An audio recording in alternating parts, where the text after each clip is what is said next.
When I first went to your father about you, I am asking for your insight on this, is what I was saying to him, because he's my pastor. I said, I'm interested in Casey and pursuing marriage with her. But if you don't see it, if this doesn't match the vision you see, and I boldly said, I won't even bring it up again. So premarital counseling is very important. We are big believers in that. And we actually have sort of I want to say a new way of thinking about it, but I feel like a different level of thinking about premarital counseling. I call it the premarital counseling because typically marital counseling doesn't happen until you're engaged, until you've already planned the wedding, and you kind of maybe, I know for us, it was maybe like a month or two before we got married that we had premarital counseling with the pastor that married us. Which was great, by the way, you know, and we're thankful that we had that conversation, and the way he did it with us, you know, I thought it was really good. But after going through that process, and now that we hear and we coach marriages and things like that, we see there are a lot of issues that could have probably been avoided if you had gotten premarital counseling. So what is premarital counseling?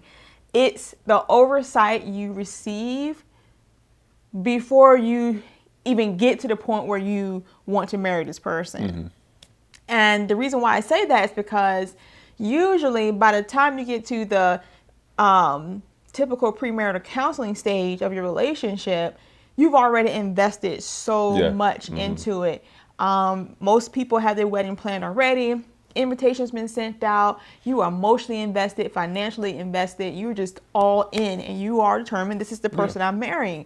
So in premarital counseling, if something should come up where it's a red flag, I'm just gonna be honest, the average person, they're gonna go through with the wedding. Because by that point, you got a lot of people expecting it, and now it's a pride issue, and it's a money issue. Like, oh my God, I can't get my money back, or what people are going to think about me. My parents can get mad at me.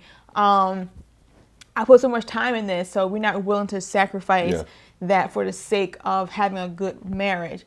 And so unfortunately, a lot of people have red flags right up to the very day, and they just turn a blind eye to it and then wonder why, or act surprised in the course of their relationship or their marriage relationship, why things aren't working the way they should. Well, it's called premarital counseling for a reason, because pre means before and marital implies marriage. So premarital counseling means you're not married yet. But I think the problem is sometimes we go into it, we're already married in our minds, and we're just trying to check off the boxes to say, okay, we're getting some help on how to be married. But what if the help you get is that you're not even ready to do this, or this person isn't what you think they are? And a lot of times we're not open to that. So I realized that the only way to truly be open to something like that is if you have a lifestyle beforehand leading up to approaching marriage, approaching a serious relationship, leading to marriage. You have a lifestyle of being covered by someone, being counseled by someone who has input in your life. You know, when I first went to your father about you, you know, that was a very bold moment for me. I had to work up the courage to do that. I mentioned that in a previous video. But when I started the conversation, I said, okay, I'm going to, preamble was like, I'm going to say something. I said,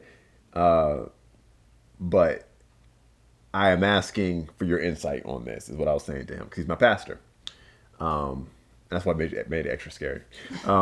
And in so many words, I said, I'm interested in Casey and pursuing marriage with her. I said, but if you don't see it, if this doesn't match the vision you see, I said, then, and I boldly said, I won't even bring it up again. You know, and I don't expect everyone to be as bold to say that, you know, but that's what I said. And I meant it when I said that. And he paused, as he always did. You had to know him to just really kind of understand. Like, no expression on his face. That's just the way that he was. And obviously it worked out. He was positive and said that, no, he did see it. And, you know, he had already talked about it. Shout out to my dad. He's in heaven right now. Today is his birthday. So happy birthday, Dad. Thank you, Dad, because you left me with a very good man. And that's probably the most awesome thing to know, that my dad loved you and approved of you. And when my dad came to me, he was like, you can marry Jalen. I like him, you know. So that meant a lot to me. So he left me in good hands. And I'm going to get tears. But suck it back in. Happy birthday, Dad. So that was where I stood. And I meant what I said that, you know, because he has covered me my entire growing up as a kid, you know, my entire life. And I wasn't about to, in the most important decision of my life, dial his insight and his input out. And that's what we tend to do. We want covering, we want insight for those things that we're scared of, or when we really want to do something. It's like what children do, you know. Yeah. You want to do something, that's when you don't ask for permission. Yeah. You get into it and try to, you know, and that's why a lot of times we'll hop into a relationship without any insight, without any input from someone that we trust, because we're afraid of the no. Yeah, and we're afraid of the no, but we really get into our mind that, especially if you're hopefully an adult, but we think that we're an adult, so we know it all, and we don't need insight. We don't need somebody telling us what we should and shouldn't do. And that's really the wrong attitude, because you should never approach this with the idea that I'm an adult, because emotions are not adult. Obviously, the marriage rate or the divorce rate is so high. Obviously, there's people getting into relationships and don't know what they're doing. So you want to give yourself the best possible chance to have a successful relationship by getting marital counseling. That's why we're an advocate for being in a local church, planted and rooted in a local church that you trust, the leadership, because oversight is important. Because they can see things that we don't always catch, and they tend to be more what's the word I'm looking for? Not neutral. Dang, I know exactly what you're saying. They're I'll think of it, but keep going. They're not biased a lot of times. Well, not unbiased. They're unbiased to you. Like they can see without the emotional attachment that you may have to this person. So you coming to my father prior to even me knowing gave him the opportunity to hear from God and give the blessing. And then, you know, my dad expressed to me, you know, how you was okay for, like, he approved of you. I held on to that information for a minute too. And but just having that guidance, know that we had them there to guide us through this whole entire process was very, very important, because it was important to me that we had guidance and oversight, because we didn't want to do it wrong. And we already liked each other, and we was like, yes, you know, I'm getting married, like I'm happy, and we had a good connection with one another, friendship wise. And you know, you can move really fast, and you can think you say all the right things, doing all the right things, but when emotions get involved, it can be it's like a flood. And you just get wide-eyed and you lose perspective. That's part of perspective was another good word too. And that's what they're designed to do, because those are those emotions, those pheromones, those endorphins, that adrenaline, all that stuff is designed to bind you to that person.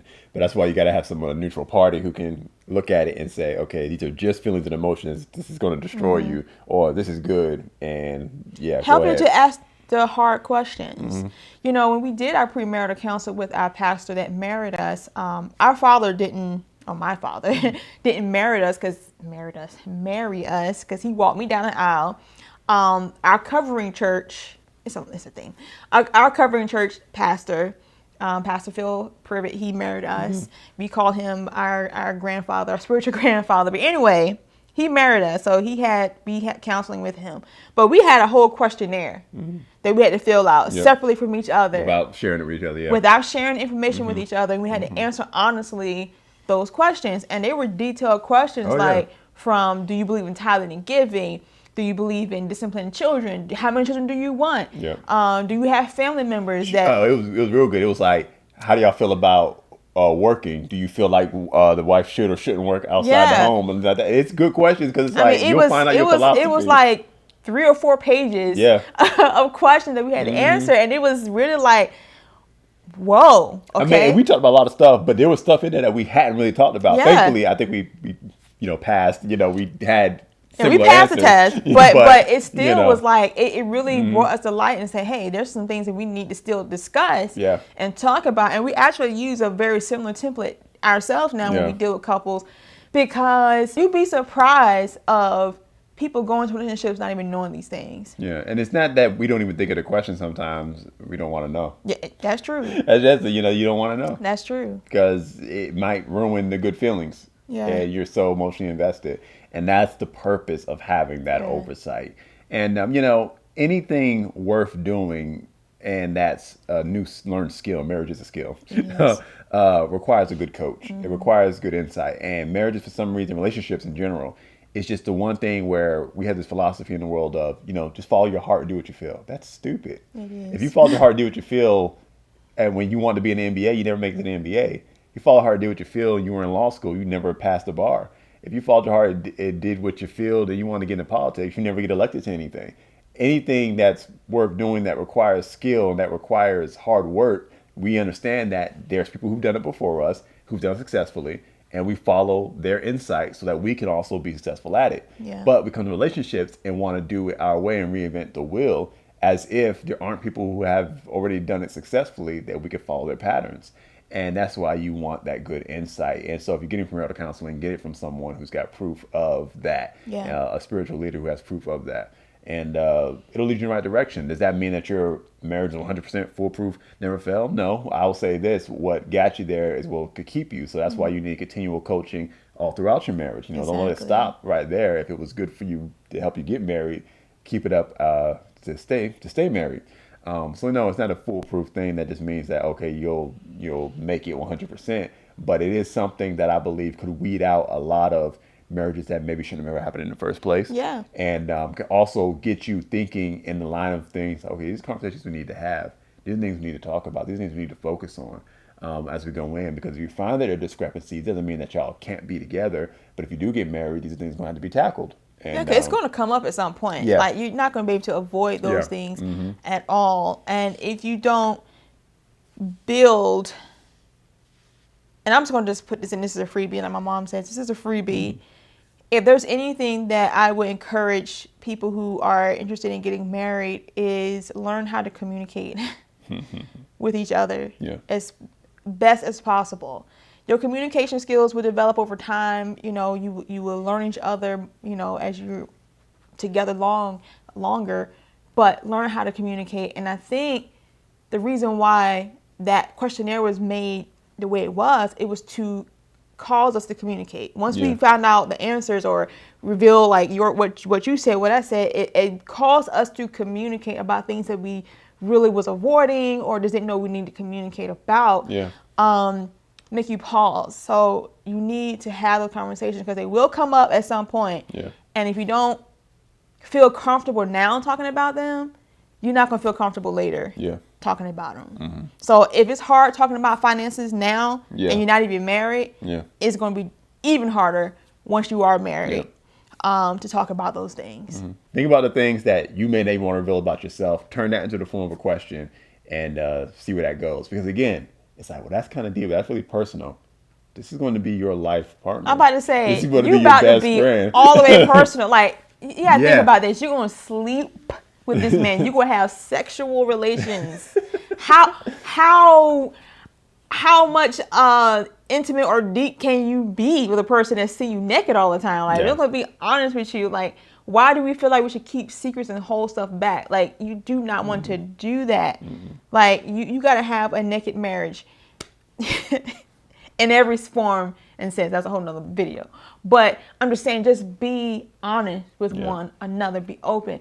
And if it's hard to be that now, it's not going to get easier once you're married. Like, don't fool yourself and think that's going to be easier. It is not. Don't hide yourself because it's almost like somebody selling you a car that they know is jacked up, but they get a nice paint job, put some new wheels on it, and say, hey, look how pretty this car is. It smells good. It's freshly clean, wax, it's shining, whatever. And then you take it for the first drive, and it may drive cute for a few minutes, but a week down the road, it's shaking, it's making weird noises, stuff's not working. They call that, they sold you a lemon. There's even laws against that for selling people a lemon car. So don't be a lemon that's dressed up. Reveal your stuff because this is the person you intend to spend the rest of your life with. You want to give them a fair opportunity to back out. And I think, again, it's all about having that fear of rejection. Yeah. And I can remember us sitting down many nights when we were in the courting process, and we just talking. Sometimes we cried. I remember that. And just sharing our deepest fears and sharing our deepest concerns and our deepest expectations, all those things, and being honest with one another and being able to give each other feedback. But I appreciate that because to the best of our ability, I think there's always some element of surprise once you get married. Sure. But to the best of our ability at that stage of our relationship, we revealed each other to each other and gave each other the opportunity to say yes or no. Yep. And to make the decision they need to make for themselves. And so we did the best we could on that. Yeah, and I think it worked out because it set the tone for our communication going forward. Yeah.